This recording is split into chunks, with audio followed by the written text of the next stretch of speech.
Igual zailena da, komentatu dezutena, ez, babesleen kontua. Azkenean,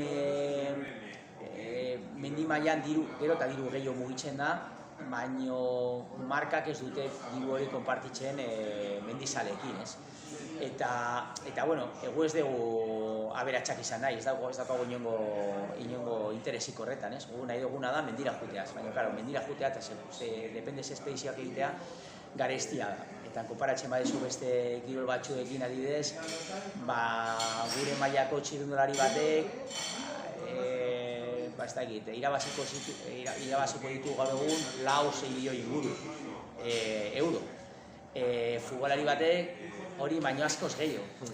Mendizale batek ez da llegatzen kasu gehienetan ejekutibo baten soldatara, ez? Ejekutibo baten soldata, eta enpresa bakoitzeko ejekutibo asko daude, ez?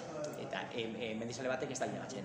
Alde horretatik igual, gure bizitza ez dijoa diruaren inguruan, ez gaudelako oso interesatuta horretan, interesatuta gure aktibidadean, baina laguntza hori behar dezu, espedizio batzuk oso garestia dira. Nahi badezu gaur egun adibidez Artikora jun, Antartidara jun, edo Himalaiako depende zelekuetara dirutxa handia da.